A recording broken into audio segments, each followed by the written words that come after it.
호우 시절. 저희가 오늘 좀 다루고 있는 이야기들이 네. 이 영화에 대한 인상이 워낙 강하다 보니까 맞아요. 좀 거창하려나? 네. 좀 되게 그리고 철학적이려나? 맞아요. 이런 어쩌면 생각들도- 저는 이 영화에 대해서 너무 많이 생각하는 걸지도 몰라요. 워낙에 저한테 오래된 영화이기도 하고. 그러니까 네. 그동안 묵혀서 쌓여온 네네, 그렇죠. 기억들이 있으니까. 그래서 조금은 이제 영화 내용에 대한 네, 좀 이야기를 재밌는 좀 얘기. 해보죠. 뭐 그냥 간단하게 던지고 싶은 게 네. 아까 그 배우 이름 뭐죠? 일라이자 우드. 그래, 그죠? 일라이자 우드라는 사람 네. 이 역할을 연기한 패트릭이란 네. 애가 있고 음. 조엘이 있어요. 클레멘타인은 네. 조엘은 되고 왜 패트릭은 안 됐을까요?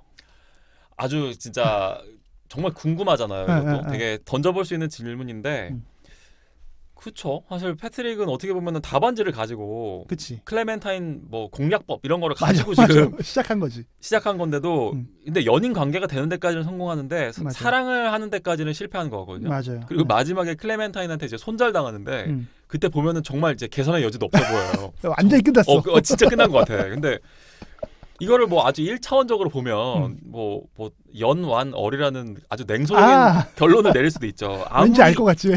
아무리 스킬이 좋아도 연애 완성 얼굴이다.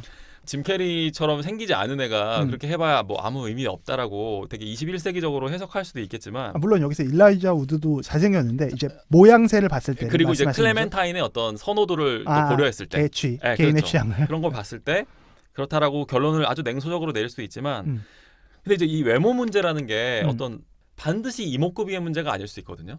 그 사람의 어떤 분위기나 맞아. 그렇게 또 얼마나 그 사람의 행태와 싱크로가 잘 맞느냐. 그런 것들을 이제 총합을 우리가 매력이라고 부르는 걸 텐데. 그렇죠. 저는 그래서 이 조엘과 이제 패트릭은 적어도 클레멘타인의 관점에서는 그 매력 어필의 부분이 물론 달랐던 것 같아요. 그래서 저는 이 연애 문제에 있어서 또 인간 관계에 있어서 매력이라는 게 얼마나 큰 힘을 발휘하는지를 좀 보여준다고 생각해요. 맞아요. 좀 말로 설명하기 힘든 것들, 그쵸. 이런 것들을 사실 우리가 흔히 사실 그 사람이 누군지 모르고 좋아하는 경우가 대부분이거든요. 그렇죠. 그냥 돌이켜 보면 그래요. 네, 그냥 마스크 쓰고 있는데 막 좋아하는 거예요. 맞아. 누군지도 잘 모르면서. 그러니까 꼭 외모만은 아닌 거지. 그런 거죠. 그래서 그야말로 매력을 느끼는 거예요. 그런 측면들을 좀 보여주는 것 같고, 그리고 또 사실 조엘과 클레멘타인도 그 기억이 없어졌는데도 다시 좋아하잖아요. 그렇죠. 그러니까 이거는 계속 몇 번을 반복해도 다시 일어날 일이라는 거죠. 그래서 저는 이 패트릭 문제는 우리가 연애 관계에서 사실은 얼마나 많은 것들이 이미 결정돼 있는지를 보여준다고 생각해요. 이건 마치 우리가 비포 트릴로지에서 그 3편이었던 그 비포 미드나잇에서 폭발하는 문제들의 모든 실마리들이 사실은 비포 선라이즈에 이미 있었다는 거. 그렇죠. 전 그거랑 상통하는 문제인데. 배태되어 있었다는. 그렇죠, 맞아요. 바로 그 지점인데, 매력이라는 건 정말 중요하고, 그렇기 때문에 우리는 마치 조엘이 클레멘타인에게 그랬듯이 이 방향으로 가면 내 마음이 다칠 걸 알면서도 너무 매력적이기 때문에 끌려가는 부분들이 있다는 거예요. 네. 그런데 사실은 그렇게 해도 괜찮다는 측면도 전 있는 것 같아요. 한 번쯤은 그래도 상관없을 수도 있어. 이끄는 대로. 매력의 방향으로 가는 것도 나쁘지 않을 수 있어 라는 생각이 좀 들었기 때문에 연애 문제에 있어서는 적어도 기억을 삭제하는 게 별로 좋지 않다는, 큰 효용성이 없다. 그렇죠. 그런 결론의 반복인 것 같고, 조금만 더 여기서 깊게 나가보자면 이제 저는 패트릭이라는 캐릭터가 보여주는 거는 그 기억이 사라진 클레멘타인에게 부여된 스팔리스한 그 퓨처라는 게 어떤 거냐, 미래가. 그러니까 정말로 기억을 바꿨으면 행복한 미래가 펼쳐질까라고 하는 그 질문에 대한 일종의 답안을 제시하고 있다고 봐요. 공들이의 답이. 네. 그래서 과거의 실수들까지 전부 다 기록된 데이터가 있다고 했을 때 원론적으로는 패트릭이 정말 완벽한 연애 상대가 돼야 하지만 그렇지 않잖아요. 그러니까 우리가 생각하기에는 나쁜 기억이 없어지면 인생이 되게 수월해질 것 같은데 그게 아니라는 걸 보여주는 캐릭터가 패트릭이라는 거죠. 네. 그래서 그런 얘기들을 해주는 되게 캐릭터 자체는 되게 비겁하지만 또 나름대로는 되게 역할이 큰 그런 캐릭터가 아니었을까라는 게 저의 생각이었는데 조크나 씨는 뭔가 또 제 생각에는 새로운 걸 좀 발굴하셨을 것 같아요. 뭐 새롭다기보다는 사실 연결되어 있는 지점이 많은데요. 몬탁이라는 공간과 찰스강이라는 공간이 되게 중요한 공간이잖아요. 이 영화 내에서. 그렇죠. 몬탁은 이제 조엘과 클레멘타인이 시작했던 공간이고 어찌 보면 희망이 있는 공간이고 서로가 다시 연결되는 공간이에요. 그렇죠.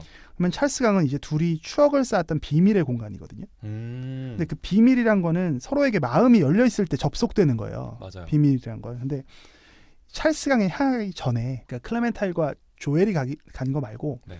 클레멘타인과 패트릭도 찰스 강을 가잖아요. 그렇죠. 그래서 막 패트릭이 그걸 다 복사해서 가잖아요. 네. 그 기억들을 다 이렇게 컨닝을 해서 가잖아요. 네. 근데 클레멘타인이 패트릭한테 이제 뭐 발렌타인데이 선물로 뭐 액세서리인가 뭐 하나를 받아요. 네. 좋아하죠. 근데 너무 마음에 든다라고 말을 하면서 짧은 입맞춤을 해요. 네. 근데 그때 보여주는 클레멘타인의 눈빛이 네.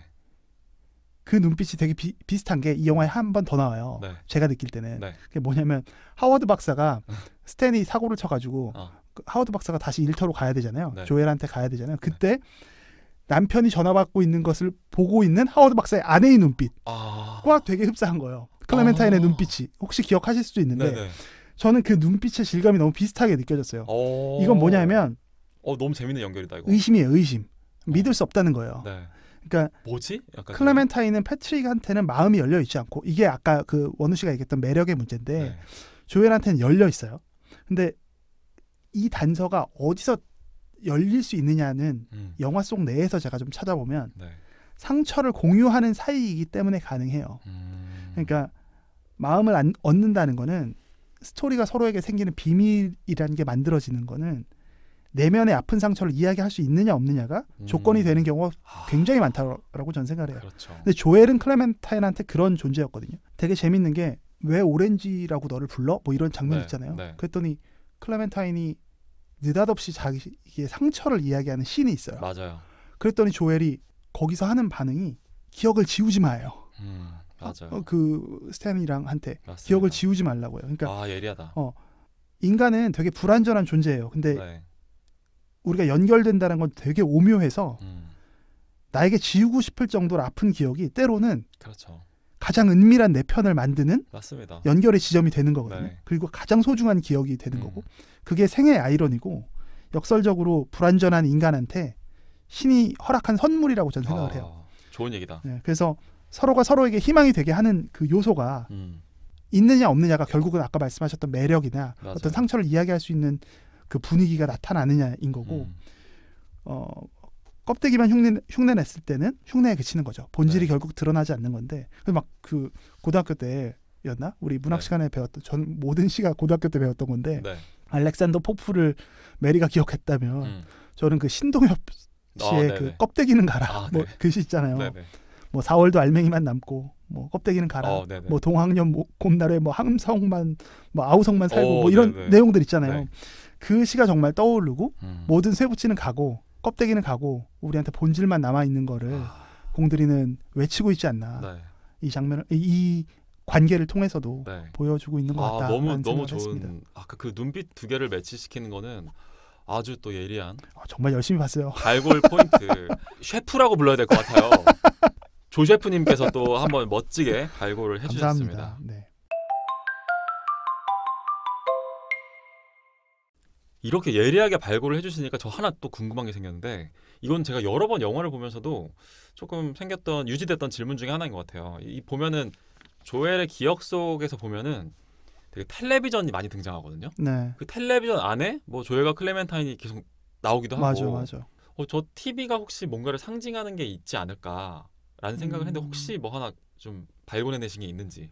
그러니까 이게 라쿠나사의 기술이라는 게 좀 신기하게 보이긴 하잖아요. 네네. 근데 이게 잠이 들고 기억을 삭제하고 있잖아요. 아까 네. 도둑놈들처럼 들어가가지고 대단한 한 미래 기술 같지만 네. 조금만 뒤틀어 보면 네. 최면 치료 같은 느낌 들지 않아요? 그렇지. 약간. 맞아요. 그래서 그리고 이 사람들은 기술자들보다는 정말 최면 치료사 같은 느낌이 더 많은 거예요. 맞아요. 그래서 물론 기억을 이제 최면 치료는 삭제하지는 못하지만 상당 부분 최면 치료의 구도와 되게 비슷하게 느껴지는데 재밌는 건 이제 그동안은 기억의 상황으로 그냥 가는 거예요. 네. 즉 내가 기억하지 못했던 상처로 돌아가는 거거든요. 그래서 그걸 근데 단순히 바라보고 관찰하는 게 아니라 네. 조엘의 그 치료 과정은 좀 웃긴 게 기억의 상황에 적극적으로 개입하고 있어요. 조엘이. 네. 계속해서. 그래서 그 점이 이터널 선샤인의 어떤 조엘이 마주하는 독특한 지점이고 네. TV 안에 어떤 둘의 장면이 나타나는 것은 네. 기억 안에서 지금 개입을 하고 있다. 조엘이 네. 개입을 하고 있다는 그 이야기를 그냥 해주고 있는 게 아닐까. 그러니까 어떤 암시하는 걸로 단서로서 그렇게 생각을 했습니다. 이 꿈이라는 게 결국에는 우리 기억을 소재로 해서 만들어내는 거고 저는 가끔씩 이제 꿈이 우리가 만들어내는 영화 같다는 생각도 들거든요. 그래서 이 영화 보면서 저는 우리가 세계 영화사 공부할 때 항상 이제 언급되는 작품으로 그 루이스 부뉴엘이라는 사람이 만든 그 살바도르 달리라는 화가랑 같이 만든 영화인데 안달루시아의 개라는 작품. 되게 오래된 작품이겠네요. 그렇죠. 완전 달리랑 초기. 같이 했으면. 네. 막 근데 거기서는 인물들의 행동이 되게 논리 정연하지가 않아요. 근데 저는 그 영화가 인간의 꿈속에 대해서 일어나는 일을 다룬 게 아닐까라는 해석을 가지고 있는데 뭔가 그래서 근데 이터널 선샤인에서도 그 조엘이 뭐 갑자기 이렇게 목 빼는 것 같은 장난을 치거나 그런 장면 있었어요. 하는 게 케첩 찍 뿌리는 것만 저는 그게 안달루시아의 개에도 이제 눈동자를 베는 장면이 정말 유명한 장면이 있는데 뭔가 그런 오마주 같게 느껴지는 측면도 있었거든요. 그래서 꿈이라는 포인트로 저는 그걸 봤는데 또 조쿠나 씨는 약간 내재적인 관점으로 영화를 발굴해 주신 것 같아요.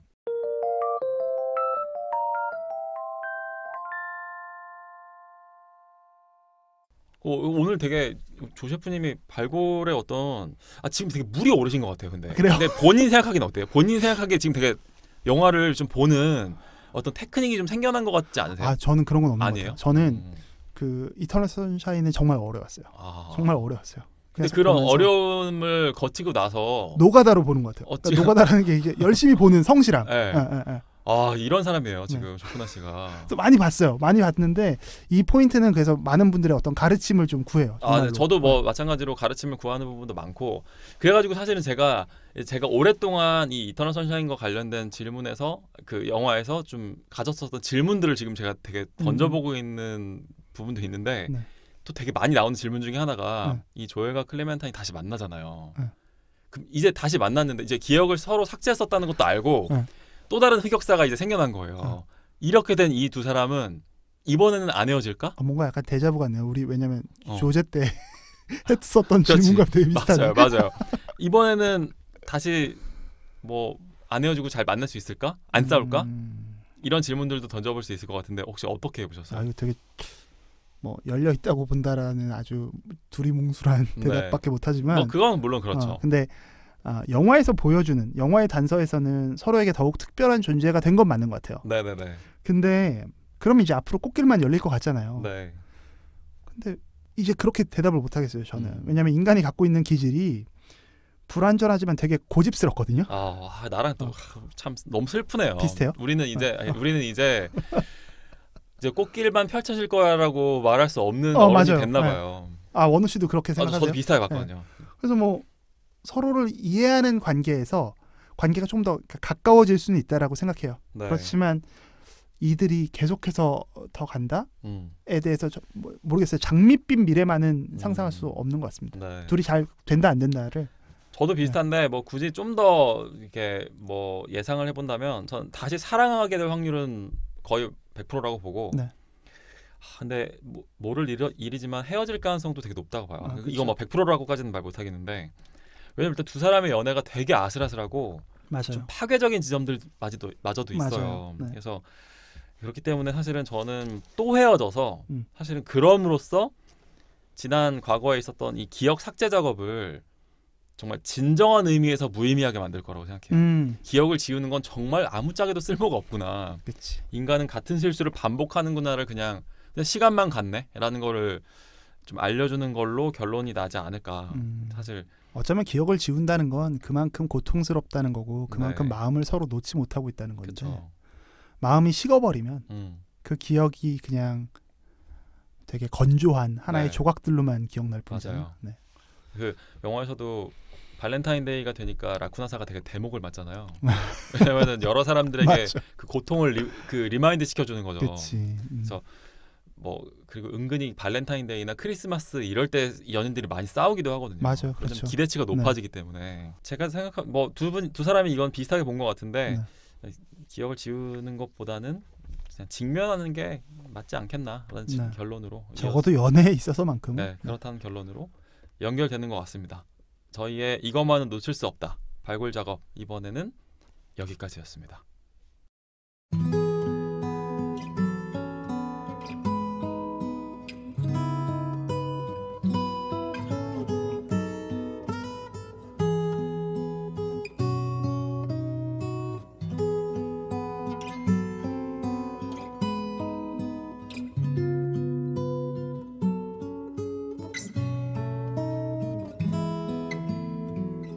우리의 호우 시절